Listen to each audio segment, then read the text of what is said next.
అవునా? ఇంతమందిలో?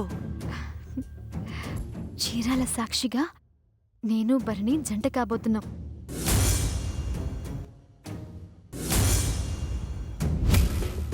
ఏం ప్లాన్ చేసుంటుందబ్బా? త్రిపుర, గోదా కళ్యాణంలో గుసగుసలు వేండా, సక్రమంగా పూజ చెయ్యి. నిన్ను అమ్మా, కన్య పిల్లలకు కుజదోషమున్నా దిష్టి దోషమున్నా ఈ పూజా కార్యక్రమాలు చేస్తే ఆ దోషాలన్నీ పోతాయి.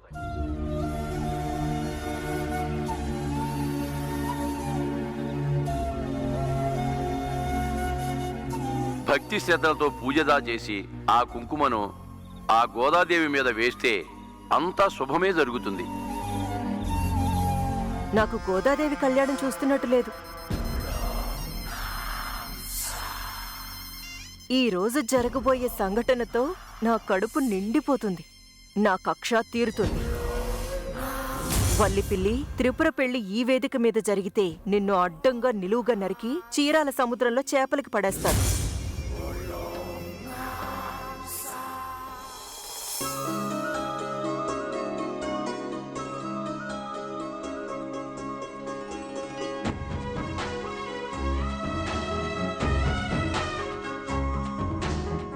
చూసావా, వల్లి ఎంత అమాయకంగా ముద్దుగా ఉంటుందో. ఆ అమాయకురాలి ప్రేమ కథ కూడా మొదలైంది.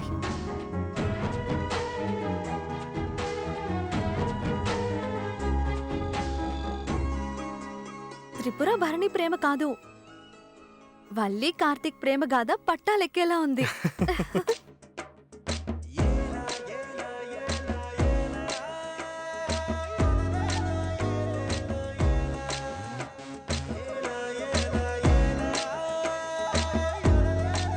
ఒరే నంబి, ఆ కొబ్బరి బొండ మీద తాలిబొట్టుదా ఉంది.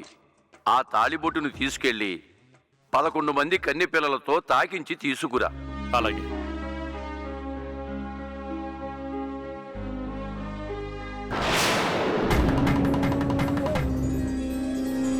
వల్లి, మంగళసూత్రం అక్కడ పెట్టావు?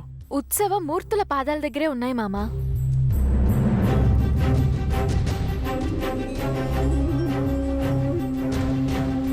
పిన్ని, అమ్మవారి మంగళసూత్రాలు 11 మంది కన్నెపిల్లలు ఆశీర్వదించాక నేరుగా నా భరణి చేతికి అందించి అందరి ముందు తాళి కట్టమని అడుగుతా.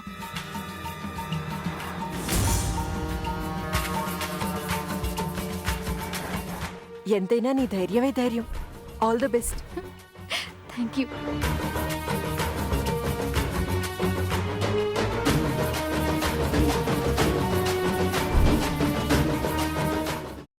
అమ్మా, అలాంటి వాళ్ళది నిజమైన ప్రేమ కాదు, అది వ్యామోహం.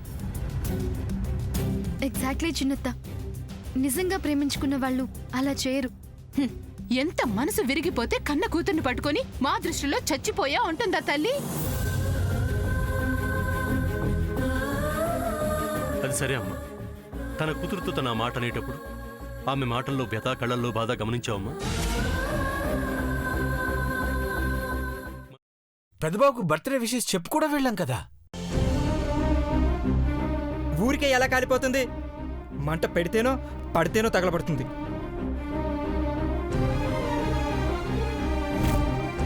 కరెక్ట్ చిన్నబాబు, నీకొచ్చినట్టే నాకు డౌట్ వచ్చింది. పార్వతే షర్టును తగలబెట్టిందనుకుంటా.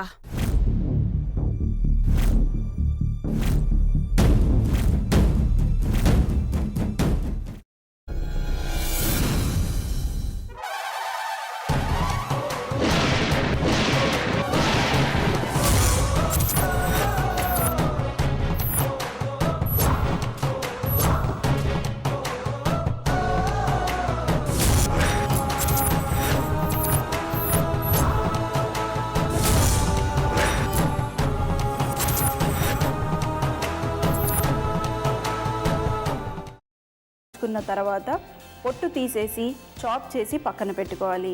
ఒక ప్యాన్లో కొద్దిగా నూనె వేడి చేసి అందులో ఆవాలు, మినప్పప్పు, శనగపప్పు, కరివేపాకు, సన్నగా తరిగి పెట్టుకున్న ఉల్లిపాయలు వేసుకుని 1 నిమిషం పాటు వేయించుకోవాలి. ఆ తర్వాత కాల్చి కట్ చేసి పెట్టుకున్న వంకాయని కూడా అందులో వేసుకుని బాగా మిక్స్ చేసి బౌల్లోకి ట్రాన్స్ఫర్ చేసుకుని అందులో తగినంత చిక్కటి పెరుగు లేదా పల్చటి పెరుగు వేసుకుని మిక్స్ చేసి అన్నంతో కానివ్వండి, చపాతీతో కానివ్వండి సర్వ్ చేసినా చాలా బాగుంటుంది.